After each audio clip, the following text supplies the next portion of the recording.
Sige. O bakit? Yung kalokohan mo. Eh, tignan mo, anong ebidensya yan? Saktan mo ako. Anong ebidensya yan? Saktan mo ako. Oh. Sasaktan Anong mo ginawa ako. mo? Anong ginawa mo? Sasaktan mo ako. Anong ginawa mo? Nasaktan mo ako. Ano ang ginawa mo? Wala akong pake. Oh, anong ginawa mo sa sarili mo? Tignan mo nga. Wala akong pake. Tignan mo ginawa mo. Saktan ako. Tignan mo ginawa mo. Saktan mo ako. Tignan mo ginawa mo. Saktan mo ako. Ba't kita sasaktan? Bakit nung ginagalaw yan, inaano ka ba yan? Wala akong pake. Oh, wala kang pake.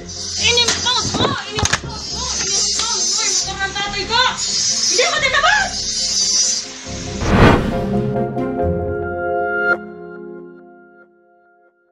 Sir Jeffrey, magandang hapon. Magandang hapon po, sir.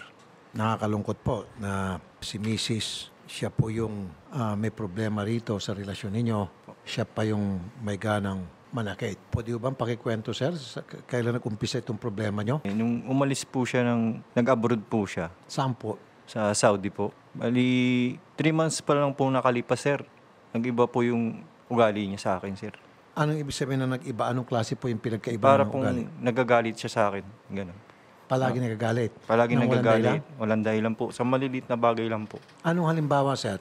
Yung mga ginagawa ko sa anak ko, yung pag-aalaga ko sa anak ko, sinasabi niya na, huwag mo nang ano yung anak ko, magpapakitang tao ka lang eh. Pinupuna ka niya kahit na walang kapuna-puna na bagay. Opo. Wala pong kabuluhan yung mga ginagawa niya sa akin. Sabi ko, bakit ka nagsasalita sa akin ng ganyan? Yun Pero po. bago siya pumunta ng Saudi, ganun ang ugali niya.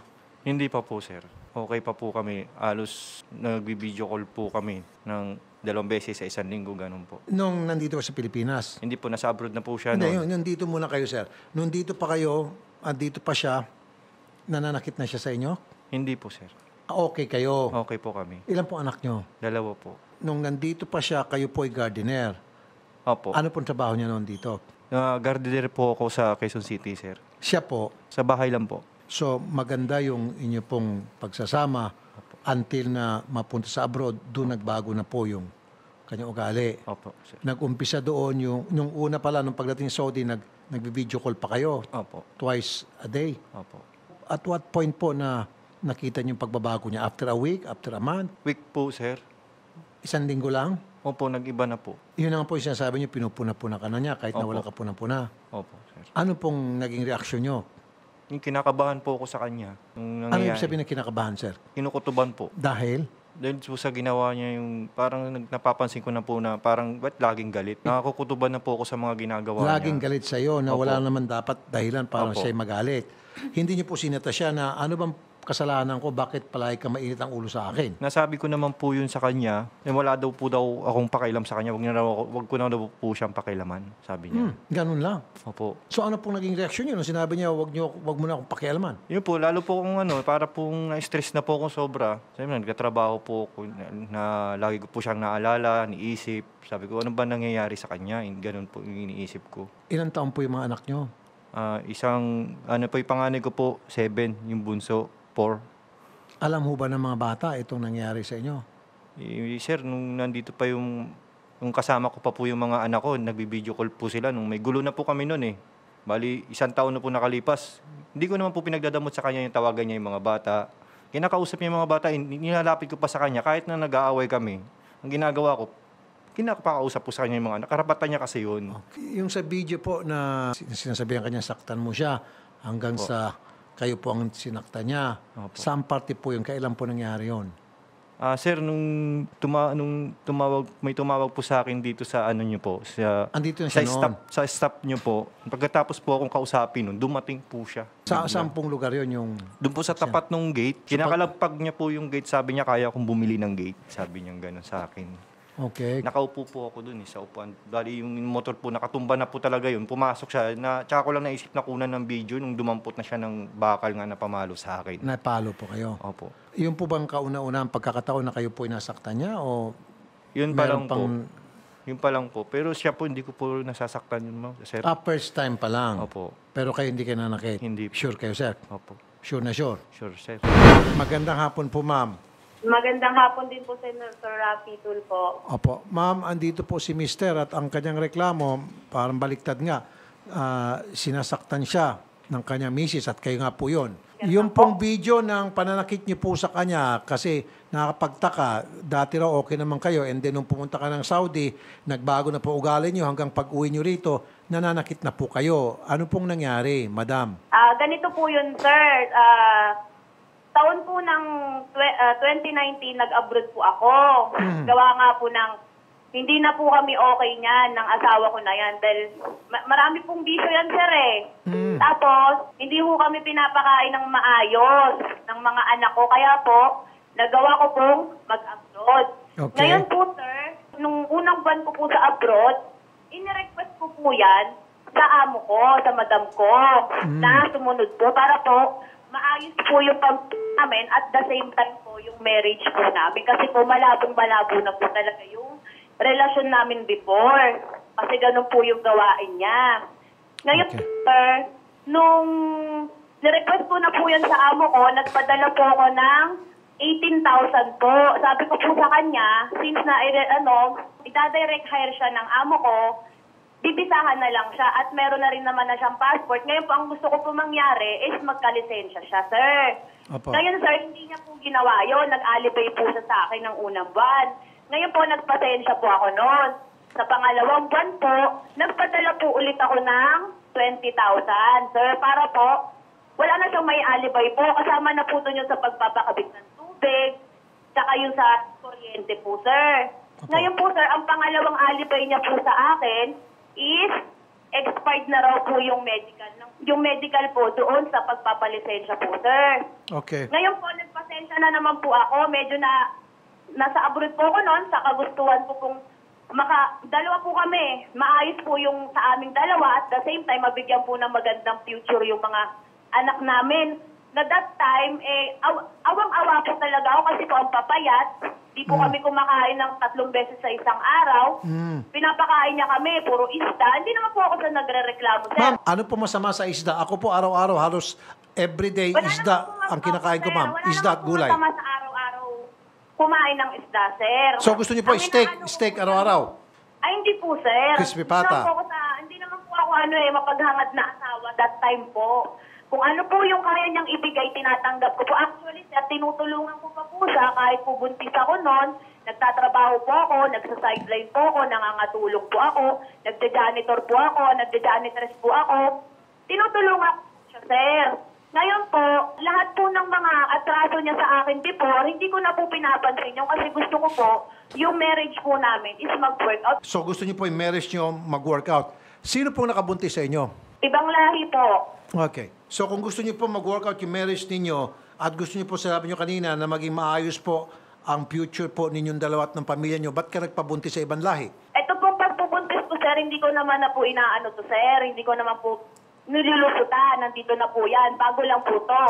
Hiwalay na po kami niyan, sir, 2 taon. Ang sabi niya po sa akin, bahala ka na sa buhay mo. Yun po yung sabi niya, sir. Ibang lahi ang nakabuntis sa inyo. Itong si Rodel Espinosa, sino naman to? Yung Rodel Espinosa po, kaya po lumabas po yan, yung tao na yan, prinubok niya po ng prinubok yung tao na yan, sir. Ngayon po, nung prinubok niya po yung tao na yan, pinopost po niya yung mga picture po ng 2 minor de edad na anak po niyan. That time po, nasa abroad po yung Rodel Espinosa. Ma'am, si ibang lahi nakabuntis sa inyo. Ito pong si Rodel Espinosa nakabuntis din sa inyo. Hindi po, sir. Ibang lahi po. Okay, so ano pong relasyon niyo kay Rodel? Boyfriend lang? Hindi ko rin po naging boyfriend yan, sir. Ano lang po? Kaibigan ko lang po yan dyan nung nandun po ako sa Riyadh. Meron kayo naging kaibigan na lalaki na sa Riyadh, si Rodel, and then iba pa yung sa ibang lahi. Opo, ang pinipilit niya po, sir, siya daw, yung Rodel Espinosa daw po, yun daw po yung ama ng anak ko. Sir, gusto mo kausapin si ma'am? Marami siyang sinasabi muna na kaya po may problema, isda lang daw pinapakain niyo sa kanya. Hindi po. Sagutin niyo po, sir. Totoo yun, sir.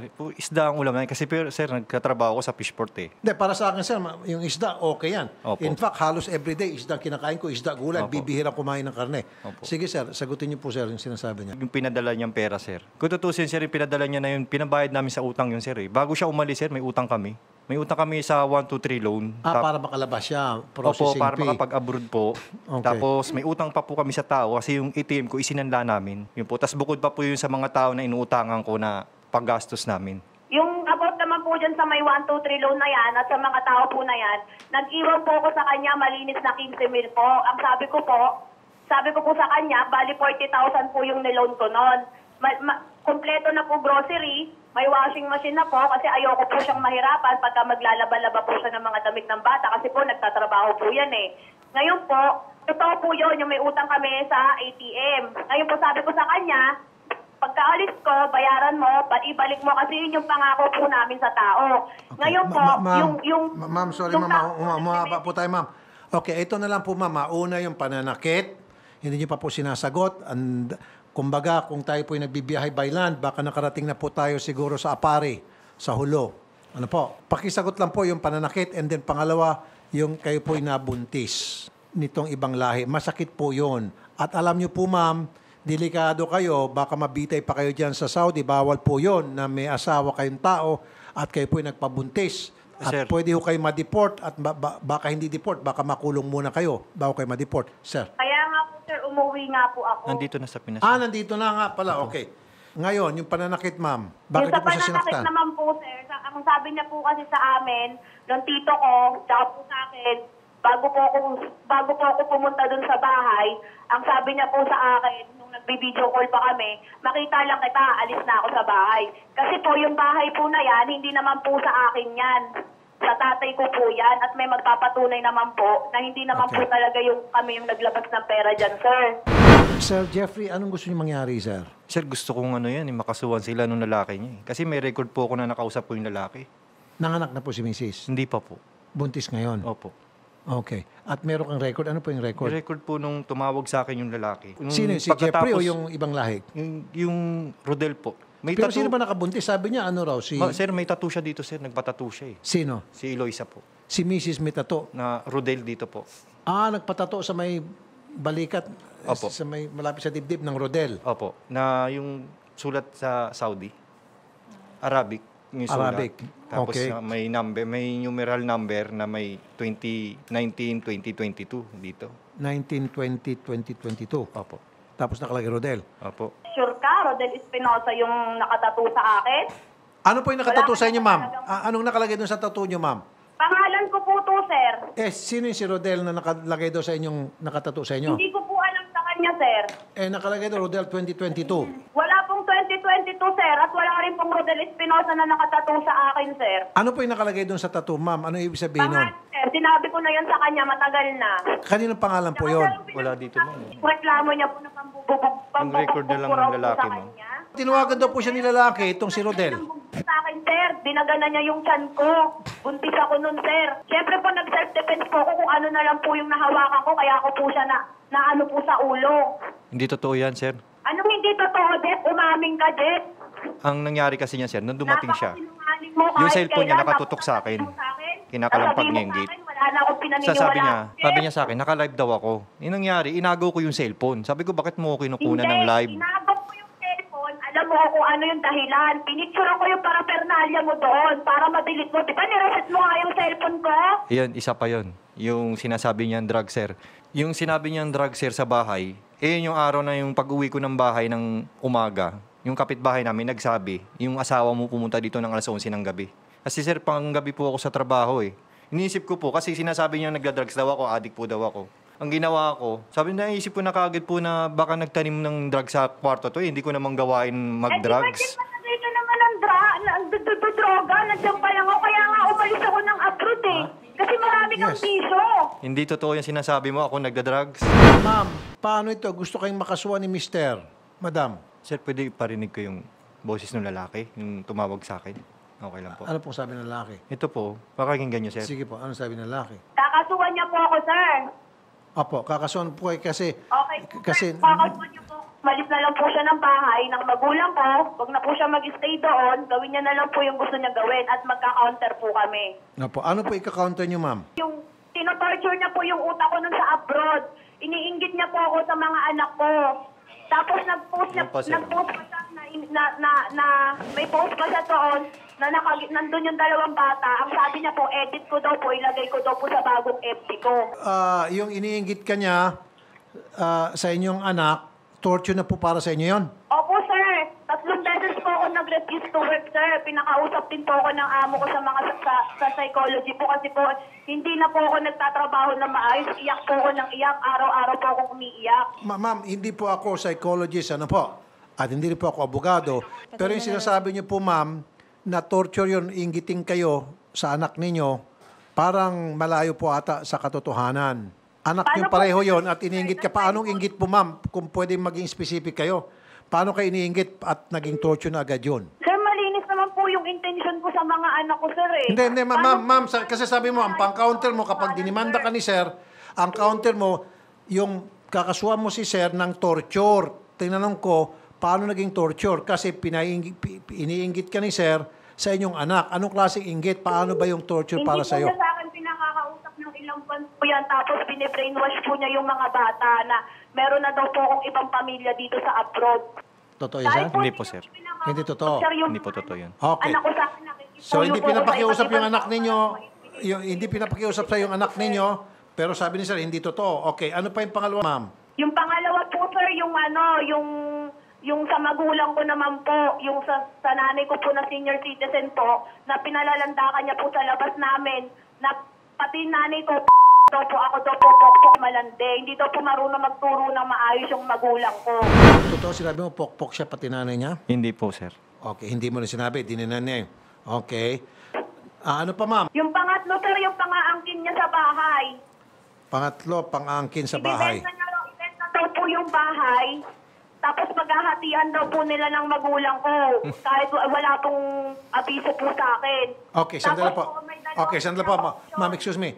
So, sir, yung pag-aangkin mo sa bahay, totoo ba yun? Hindi po rin, sir. Wala rin? Wala rin po. So, dininay mo, 1, 2, and 3.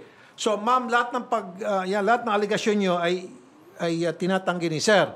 Pero yung aligasyon niya laban sa inyo na kayo po'y nabuntis na ibang lahi, na kayo nabuntis na ibang lalaki, inaamin nyo at sinabi nyo ibang lahi. So, talo kayo dito, ma'am, kung tutusin. Ibang lahi ko na po para itanggi to, sir. Nabuntis po ako ng ibang lahi. Hindi na po Kaya ako nga, tumitingin. kaya ma'am, ganito, ma'am, ano.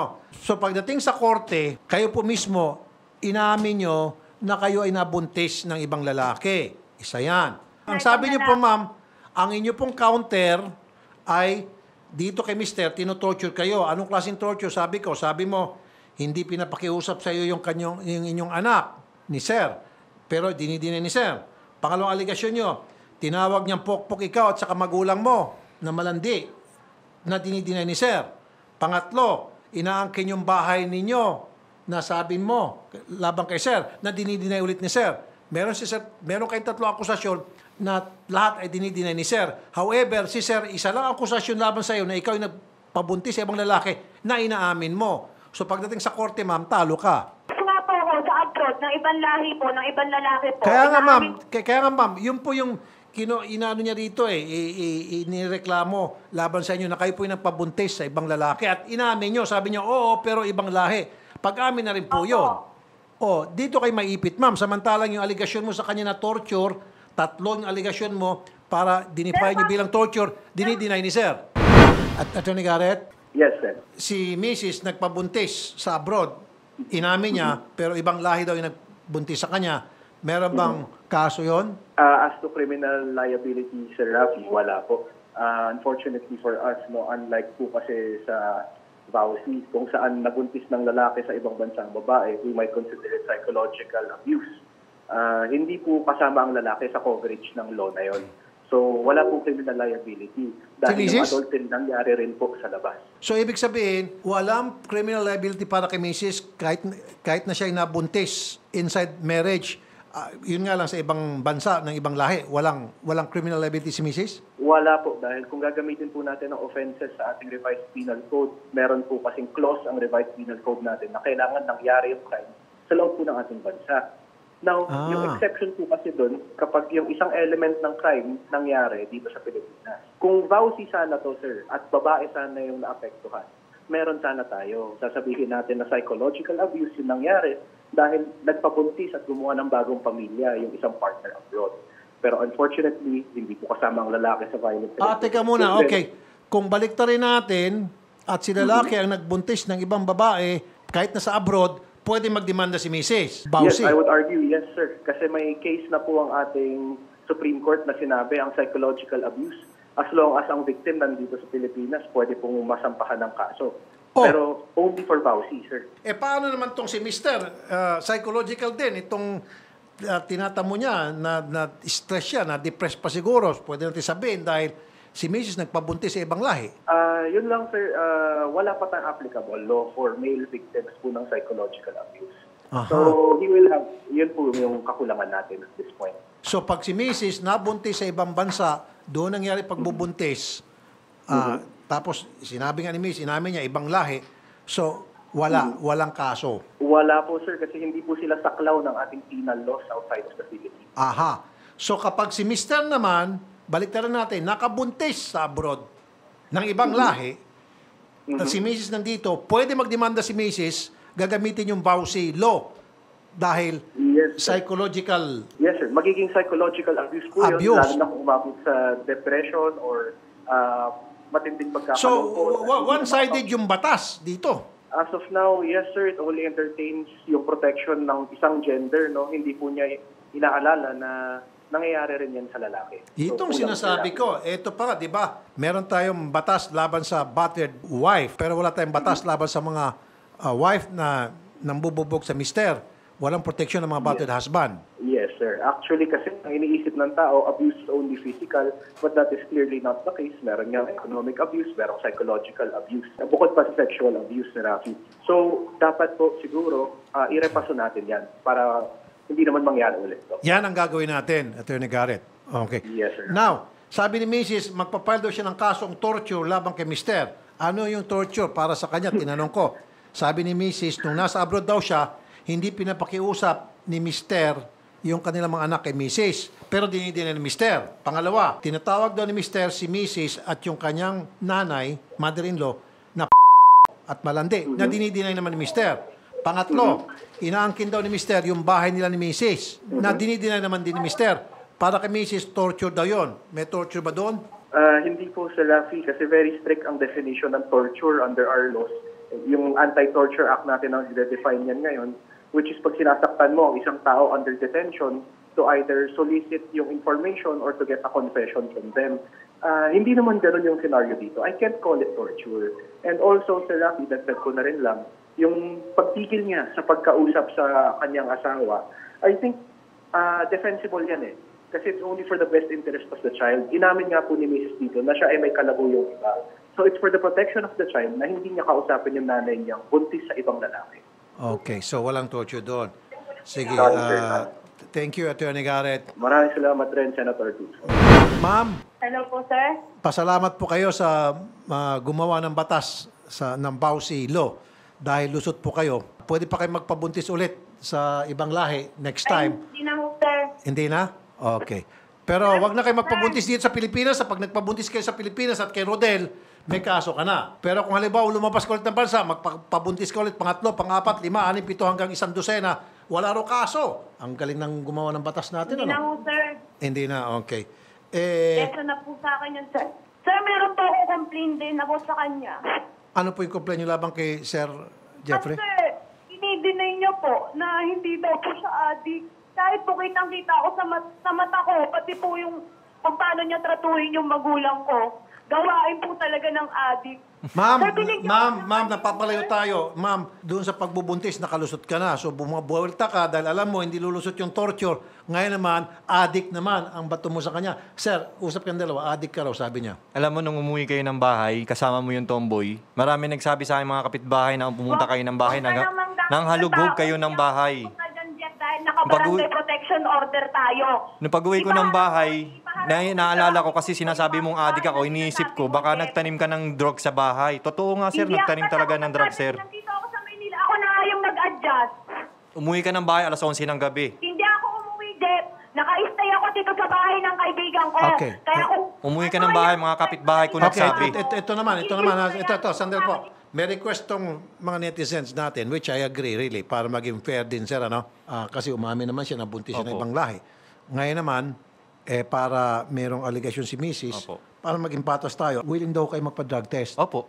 At yung drug test, sir, may buhok pa naman si sir, ano? Meron pa, yung, sir. yung hair follicles. Sobrang stress na, sir. Hindi, yung hair follicles na malalaman, sir, up to several years. Opo. Sure ka, sir? Opo. Ito sir, ano lang, voluntary. Opo. Voluntary, Good. sir.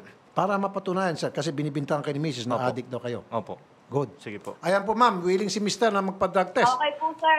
Ngayon po, sir, patunayan. baka pwede pong patanong na lang po sa kanya kung kailan niya po tutubusin yung... Kasi nagbigay na po ako sa kanya ng sir ng mga pantubos ng motor na hindi niya din po tinubos Siya po lahat nakaperwisyo nun, sir Motor ng mga tatay ko, sir. Hair Pati follicle po test, sandali po, ma'am. niya po Kasi may mga tatanong, gaano katagal? Ilang beses namin sinabi dito yung unlike yung regular drug test na Opo. ilang araw ka lang hindi gumamit ng droga, lusot ka na. Yung hair follicle, ano ito? Parang up to 2 months po. Hindi, 3 to... parang taon ata. Opo, 3 to... Taon 6 yun. months, tama Ha? ba? 6 6 months, months. idol. O, up to 6 6 months. months po. Malalaman niya po na nag-drugs ka. Okay, yun ba sabi ng PDEA Yes noon? po. 6 Okay, so months up po. to 6 months. Opo, sir. Pa-drug test tayo, sir. Ha? Opo pa. Pa-drug test kita. Opo. Para maging fair tayo. O, narinig mo, up to 6 months. So, kailan ka ba huling gumamit? Hindi, sir. Hindi talaga ako gumagamit, sir. Never? Never. Di minsan? Hindi talaga, sir. Sa buong buhay mo? Bumbuhay ko, sir. Hindi talaga. Okay, sige. Well, drug test din tayo para maging fair. Opo. Sir, ito'y nakakalungkot na balita na hindi mo pwedeng kasuhan si ma'am yung kanyang Sir, pagkabuntis. mayroon pa ako isang tanong, Sa sir. ibang Kasi lahi. gumawa po sila ng separation agreement, sir, Ma'am, si Rodel, saan niyo po naging friend? Sa abroad o dito na? Sa abroad po. Pagdating sa Pilipinas, hindi nakikita ni Rodel. Wala po. Hindi po kami niyan, sir. Tsaka hindi ko din po alam kung nasa abroad pa po yan o... Kasi yung huling ko po, dyan, umuwi daw po yan, nagbakasyon Hindi nakita kayo nung nagbakasyon siya rito? Hindi po, sir. Kakauwi ko lang po noong nakaraang buwan. Namasyal pa nga yan sila sa Red Sun, sir. Hindi, kasi sir, maliwanag sinabi ni Atty. Garrett, kapag siya ay nabuntis po sa ibang bansa, Opo. walang kaso. Hindi, sir. Gumawa sila ng separation agreement, Hindi, pero sa sir. tingin mo saan siya nabuntis? Doon sa lalaki talaga, sir. Kay Rodel? 100% po. Sa ibang bansa? Opo. Oh, wala rin. Walang kaso. Yung Kasi lalaki. pagkakabuntis doon sa ibang bansa, hindi raw dito Kita mo kung Alam mo, Jeff, huwag ka na manisi ng ibang tao. may butas ang batas. Lahat ng mga loko-loko dyan ng mga kababaihan, pwede magpabuntis na magpabuntis. Sa ibang bansa, sir. Punta lang ibang bansa. Darling, doon tayo sa ibang bansa. Oo. Pag nabuntis, hops! Oh, yan sa ibang bansa ako nabuntis. Okay. Luzon. Ngayon, pag si Mr. naman gumanti, pumunta na ibang bansa at nagbuntis doon, ops, nasa Bausi, protektado, meron kang Bausi case. Ngayon Emotional at psychological. Ngayon lang din nalaman ng netizens, idol. Yung Di ba? Opo. Anong klaseng batas to? One-sided. Kaya dapat mabago natin to. Sir, wala tayong magawa. Wala tayong pwede may kaso kay Mrs. Sir, inaano ko sana, sir, yung anak ko gusto ko rin makita kasi hindi niya pinapausap sa akin mga anak ko. Ayun, pwede, sir. Ma'am, mag-usap na lang kayo ni Mr. para doon sa bata. Yan naman po talaga, sir, yung hinihiling ko sa kanya. Matagal na, sir. Nasa abroad pa ako, sir. Pero siya yung hindi... Never siyang nakipag-cooperate sa akin, sir. Kinukuhaan ko ng mag-aalaga yung anak ko, pero hindi niya ako pinakikinggan, sir. Yes, sir. Yes, sir, idol. Pag nagpabuntis si Mrs. sa ibang lahi, sa ibang bansa, not counted. Yes, sir. Maging maski na Pilipino ang naging boyfriend ni Mrs. doon at binuntis siya ng Pilipino doon sa abroad. Bakit ganon? Bakit ganon yung batas? Okay, kasi ano yan, Sir Rafi, no? In that case kasi, kung dito nangyari sa atin, covered sana yan ng adultery kapag kasal. Pero however, sa revised penal code natin, meron tayong clause doon that says yung jurisdiction ng crimes na yun only involves territories of the Philippines. So, hindi po siya pwedeng kasuhan kapag sa labas nangyari yung crime. Ito nga sinasabi ng mga netizen. Therefore, pwede pala bumalik si Mrs. Sa example nandito kay Mrs., pumunta ng abroad, magpabuntis siya ng 2, 3, 4, 5 hanggang 1 dosenang pagbubuntis, no problem. Oh, yes, sir. Kahit lahat ng nationality ipunin niya, kahit alien, magpabuntis siya sa lahat na yan. As long as it happens outside of our country. Grabe naman itong batas natin. Pero pag si Mr. pumunta ng Saudi at nagbuntis siya doon, minsan lang, pwede magkaso si Mrs. sa Bausi. Pwede, Sir Rafi, kasi psychologically affected na po yung babae dito sa Pilipinas. So, yung abuse, may element na nangyari dito, we can prosecute here in the Philippines. Ang pwede lang pala ma-abuse psychologically as far as Bausi is concerned, mga kababayan, mga kalalakihan pala, walang karapatan na may psychological abuse. Wala, Sir Rafi, no? The law does not recognize psychological abuse against men. In fact po, physical physical injuries lang madalas ang nangyayari na nire-recognize ng law against men. Pero kung abusuin tayo psychologically, economically, mentally, wala po. Ng mga lalaki. Sige, Attorney Garrett, yan yung pag-aaral natin kung paano natin mamago yung ganong klaseng batas na Yes, one-sided. definitely, Sen. Very one-sided. Thank you, Attorney Garrett. So, No ma'am, problem, sir, Sen. off-air, mag-usap na lang kayo dalawa tungkol sa bata kasi di natin mahabol si ma'am doon sa kaso na gusto niya mangyari dahil binuntis sa ibang lahi. Kanina akala ko kasi pwede. Opo. Yung pala, sa revised penal code, no pwede. Okay? Sorry, sir, ha? Masakit man, pero batas, eh. Wala tayong magagawa. Okay, sir. Sige, samahan siya sa kabilang. Salamat po, Pag-usapan lang sir. sila.